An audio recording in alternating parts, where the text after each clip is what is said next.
Então, na área estrutural, cargas móveis, exercício.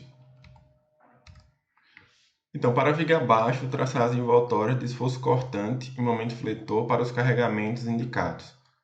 Então, eu tenho uma viga biapoiada, comprimento de 12 metros, né? Indicados aqui os pontos A, B, C, D e E. 3 metros, 3, 4 e 2. Então, para o traçado da envoltória, utilizar os pontos A, B, C, D e E. Para traçar a envoltória, eu preciso definir os pontos, porque o ideal seria que eu tivesse infinitos pontos, para aí daí eu ter o contorno, né, indicando os valores máximos e mínimos ao longo da viga. Só que, enfim, né, vocês vão ver aí que 5 pontos já é um tanto quanto demasiado, inclusive nesse caso de uma viga biapoiada. Vamos considerar que a carga permanente é uma carga de 30 kg por metro sobre toda a viga, e a carga móvel é composta aqui por duas cargas concentradas, uma de 100 kN e outra de 80, distando aqui 2,5 metros, e essa carga móvel tem um coeficiente de majoração de 1,5. Vamos imaginar essa carga móvel aí como se fosse um veículo, e aí dizendo que é um veículo, entendo que esse valor aqui de 2,5 ele não pode mudar, porque se eu mudasse é como se eu estivesse quebrando aqui os eixos do meu veículo. Pela distância que foi indicada 2,5, é coerente com um veículo de passeio, só que a intensidade do carregamento, 100 kN e 80 kN, eu dei uma exagerada, mas como aqui era um exemplo para não ter que refazer com outros valores, considera aí que eu tenho um veículo como esse, e aí o dono, por razões que ninguém sabe, ele carregou demais, até os valores absurdos aí de 100 kN e 80 kN, né? 10 toneladas quase e 80 toneladas. Então fica pelo conceito em todo caso. E aqui vale dizer também que essa carga móvel, como está aqui indicada 100 e 80, e eu estou me referindo à possibilidade de ser um veículo, a gente sempre vai trabalhar a carga móvel como se fosse um veículo. Tanto ela pode estar nessa configuração de 100 e 80, como ela pode estar também na condição de 80 e 100, como se fosse o veículo voltando. Então eu nunca posso mexer aqui no 2,5, porque seria a distância entre os eixos, mas em relação aqui à posição das cargas, elas podem se alternar, considerando que eu tenho o veículo indo e voltando, quando for o caso. Então, começando aqui pelas cargas permanentes, viga biapoiada, né, com carga distribuída, começando pelas reações de apoio. O somatório muitas em é igual a zero, VA vezes 12, menos 30 vezes 12 vezes 6, VA igual a 180 kN, somatório força vertical igual a zero, VE 130 kN. Somatório forças horizontais igual a zero, HE igual a zero. Uma coisa importante, o foco aqui é nas cargas móveis, tá? Eu estou considerando que todo mundo já passou em isostática e peristática, e esses cálculos de reações aqui são triviais para vocês. Então, por isso que o cálculo vai ser um pouco mais rápido no que diz respeito aí à isostática e à hiperestática, quando for o caso. Então, diagrama de esforço cortante, indicados os pontos aí A, B, C, D e E. Esse aqui seria o meu diagrama de esforço cortante. Então, vou de 0 sobre VA 180, depois 180 menos 90 eu vou para 90, menos 30 vezes 3 eu vou para 0, menos 30 vezes 4 eu vou para menos 120, menos 30 vezes 2, menos 180. Diagrama de momento fletor. Ponto A e ponto E igual a 0, extremidade simplesmente apoiada. Ponto B, VA vezes 3 menos 30 vezes 3 vezes 1,5. Momento em C, que é L ao quadrado sobre 8. Momento em D, VE vezes 2 menos 30 vezes 2 vezes 1. Então, voltando aí também no que a gente já viu, né? A gente deduziu as equações linha de influência do esforço cortante na seção S, linha de influência do momento fletor na seção S, que são essas equações que são indicadas aqui. E aí eu vou deixar sempre esse cantinho aqui para utilizar como referência. Então, vou começar aqui pelo ponto B, depois a gente volta para o ponto A, vocês vão ver daqui a pouquinho o porquê. Então, começando pelo ponto B tem um x igual a 3 metros, linha de influência do cortante em B. Eu teria esse formato aqui indicado, o mesmo formato aqui, né? Vai de 0, diminui até a seção, depois aumenta na seção e diminui até o apoio, que foi o que foi indicado aqui. Utilizando as equações, o coeficiente aqui fica igual a menos 0,25 e aqui em cima 0,75.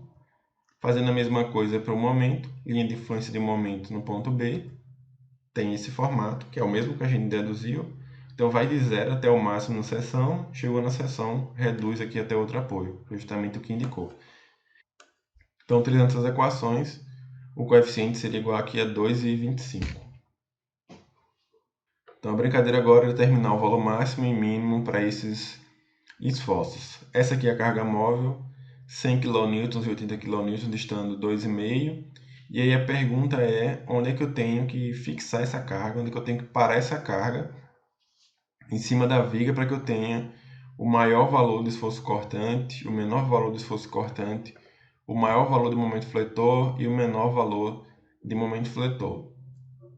Então, começando aqui pelo máximo cortante, a posição seria essa daqui, porque eu tenho o maior coeficiente aqui, 0,75. Então, a lógica me diz que eu tenho que colocar a maior carga, 100 kN, no maior coeficiente, porque daí eu vou ter o maior valor. Em relação a 80 kN, como já foi dito, né, que ele pode estar à esquerda ou à direita, considerando que o veículo está indo e vindo, por se eu estou procurando o máximo, é mais coerente que eu coloque o 80 para a direita, porque aqui ele vai contar também como positivo. Se eu colocasse ele para a esquerda, ele ia contar como negativo, e aí eu estaria reduzindo o valor. Em relação ao mínimo, a condição seria essa, 100 kN na posição do menos 0,25, e aí o 80 dessa vez eu coloco para a esquerda, porque aqui também eu consigo pegar um pouquinho do negativo. Então, nessa condição, o cortante em B máximo seria 100 vezes 0,75, a carga multiplicada pelo coeficiente, mais 80 vezes o coeficiente. Então, 80 vezes o coeficiente aqui é dado por essa equação, 1 menos Z sobre L. Então, 1 menos o Z da carga. Lembrando que o Z está começando aqui do ponto A. Então, daqui para cá eu tenho 3 metros e daqui para cá eu tenho 2,5. Então, 3 mais 2,5, 5,5, dividido pelo L, que é 12. Então, cortante B máximo, 118,33 kN. Cortante B mínimo, 100 vezes menos 0,25, carga vezes coeficiente, mais 80 vezes o coeficiente indicado aqui. Nesse trecho, a equação é menos E sobre L, então 80 vezes, sim, do ponto A até o ponto B eu tenho 3 metros, daqui para cá eu tenho 2,5, como o Z conta a partir do ponto A, então sobra meio metro aqui do ponto A até a carga de 80. Então, 80 vezes menos meio dividido por 12, cortante B mínimo, menos 28,33 kN. Em relação ao momento fletor, o valor máximo, a carga de 100 em cima do maior coeficiente, 2,25, então 100 vezes 2,25. A carga de 80 pode estar à direita ou à esquerda, mas como a gente está procurando o máximo, é mais coerente que eu coloque a carga à direita. Eu devo ter esse coeficiente aqui que visivelmente é maior do que o coeficiente se eu tivesse colocado a carga na esquerda. Em relação ao mínimo, como eu só tenho valores positivos, né, na minha linha de influência, essa viga bem apoiada, não tem a possibilidade de ter valor negativo, então o mínimo vai ser igual a zero. Então basta que eu coloque aqui a carga fora da viga. Coloquei aqui exatamente em cima do apoio, porque também em cima do apoio o valor seria zero. Então, momento B máximo, 100 vezes 2,25, mais 80 vezes esse coeficiente, e aí esse coeficiente é dado por essa equação, 1 menos E sobre L vezes x, então 1 menos 5,5, que é o Z aqui da carga de 80, dividido por 12, vezes 3, que é o valor do x. O momento B máximo, 355 kN. Momento B mínimo, igual a zero. Mesma coisa agora para o ponto C, que muda o ponto C é que o x é igual a 6. Essa aqui é a linha de influência do cortante em C. A mesma coisa que a gente fez para o ponto B. Aqui eu vou um pouco mais rápido para ganhar tempo. Então, linha de influência do cortante em C, linha de influência do momento em C. Mesma coisa, né? Indicar as posições aí de máximo e de mínimo. Então, aqui eu tenho a posição para o veículo para obter o cortante máximo, aqui para obter o cortante mínimo.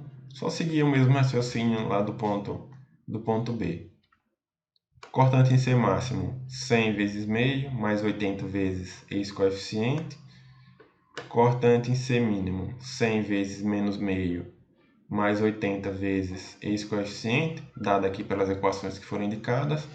Então, cortante C máximo, 73,33 kN, cortante C mínimo, menos 73,33. Em relação ao momento, essa aqui seria a posição do máximo, de novo essa aqui é a posição do mínimo. Então, momento C máximo, mesma coisa, carga vezes coeficiente, momento C máximo 440 kN, momento C mínimo igual a zero.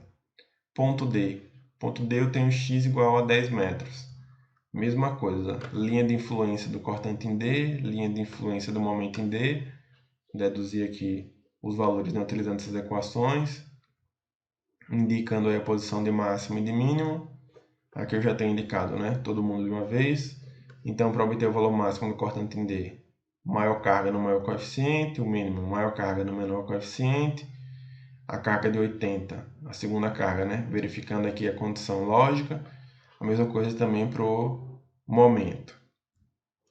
Então, cortante D máximo, 16,67 kN. Cortante D mínimo, menos 133,33 kN. Momento D máximo, 266,67 kN. Momento D mínimo, igual a zero. Então, aqui a gente já tem o esforço cortante, momento fletor, mínimos e máximos devido à carga móvel nos pontos B, C e D. Então, voltando agora no ponto A, você vê agora porque eu deixei o ponto A para depois.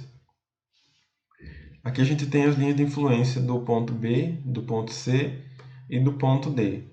Vamos observar esse triângulo aqui de baixo. Veja que à medida que eu vou afastando os pontos, esse triângulo aqui ele vai cada vez mais aumentando. Se eu fizer o contrário agora, voltando, né, do ponto D até o ponto B, aqui ele diminuiu, diminuiu, diminuiu. Então eu posso dizer que no ponto A isso aqui vai diminuir até o ponto que ele não vai nem existir. A mesma coisa se eu for analisar o triângulo de cima, aqui ele está bem pequenininho, aumentou, aumentou. E aí se eu for agora para o ponto A, ele deve estar certamente maior, atingindo aqui seu valor máximo.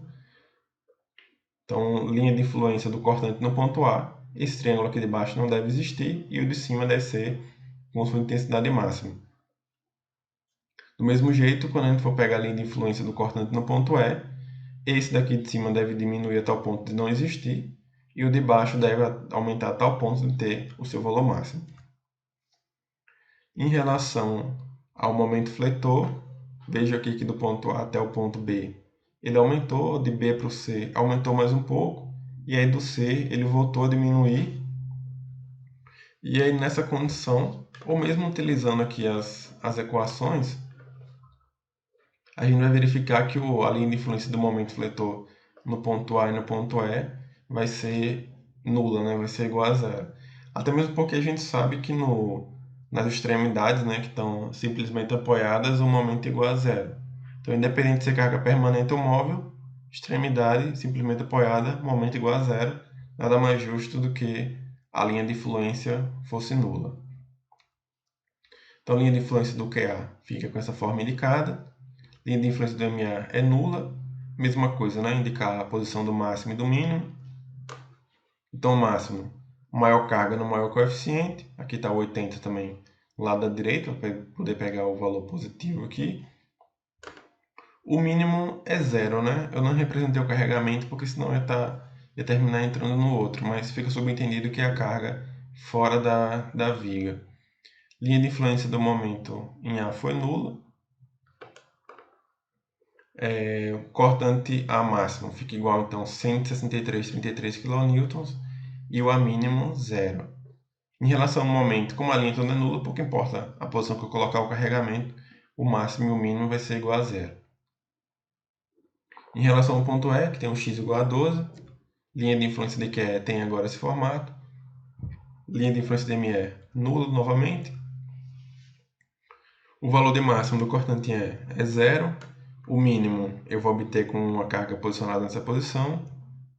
Então, cortante é máximo zero, cortante é mínimo menos 163,33. E em relação ao momento no ponto E, novamente pouco importa no colocar o carregamento, porque o máximo e o mínimo vão ser nulos. Então, finalmente, traçando a envoltória dos esforços, né? Então, a envoltória do esforço cortante começando. Então, a envoltória é carga permanente mais o φ multiplicado pela carga móvel. O φ foi dito que era igual a 1,5. Então aqui eu já tenho uma tabela resumo dos valores, né? Se vocês quiserem, volta o vídeo aí para ver os valores. Então carga permanente no ponto A, 180, ponto B 90, C 0, D menos 120 e o E menos 180. Carga móvel, aqui estão os valores indicados que a gente calculou. Então, o valor máximo do ponto A, eu teria 180 mais 163 vezes 1,5, aí eu chego a 425. O mínimo, 180 mais 0 vezes 1,25, é o próprio 180. Ponto B, a envoltória do valor máximo, 90 mais 118,33 vezes 1,5, daí a gente chega a 267,5. O mínimo, 90 mais menos 28,33 vezes 1,5, daí a gente chega a 47,5. E as mesmas coisas aí para os pontos C, D e E. Então vamos lá traçar a envoltória. Então está aqui a viga B apoiada com os pontos A, B, C, D e E indicado. Para traçar a envoltória, primeiro a gente começa traçando o diagrama de esforço cortante, né, da carga permanente, que a gente já fez inclusive anteriormente. E aí em cima desse diagrama a gente vai marcar os valores de máximos e mínimos que a gente calculou aqui da envoltória. Então 425, 180, 267, 47,5, 110 menos 110 e assim por diante. E aí o espaço, né, entre o máximo e o mínimo é o que a gente tem como sendo a envoltória do esforço cortante. Então, essa figurinha aqui em azul seria a nossa envoltória. Fazendo a mesma coisa para o momento fletor, está aqui indicado os valores que a gente obteve para a carga permanente, aqui também os valores indicados para a carga móvel, mesma coisa, né, para obter esses valores, carga permanente mais a carga móvel multiplicado por 1,5. Então aqui, por exemplo, eu tenho 405 mais 355 vezes 1,5. Daí a gente vai para 937,5. 405 mais 0 vezes 1,5. 405. E assim por diante nos demais pontos. Então, para traçar a envoltória de momento, a mesma coisa. Tem uma viga. Vou traçar aqui meu diagrama de momento fletor, que inclusive a gente já tinha feito. Tracei o diagrama de momento das cargas permanentes. E vou marcar aqui agora os valores máximos e mínimos que eu obtive na envoltória. Então aqui 0, não precisa marcar, né? Então 405, 937, 540, 1.200, 300, 700. Vou delimitar aqui o máximo e o mínimo. E aí essa região aqui indicada pelo máximo e o mínimo seria a nossa envoltória. Então só para finalizar, toda vez que a gente calculou esses valores, né, 355, 440, e a mesma coisa também para o esforço cortante, a gente sempre colocou o veículo no que seria a pior posição. Então aqui se a gente tivesse colocado uma posição diferente, por exemplo no ponto B, teria dado um valor qualquer entre 47,5 e 267,5. Aqui no ponto C, por exemplo, um valor qualquer entre 110 e menos 110. A mesma coisa para o momento, se porventura tivesse errado lá a posição do veículo, seria qualquer coisa entre 540 e 1.200 ou entre 405 e 937, se fosse o ponto B. Então é isso, envoltórias e linhas de influência.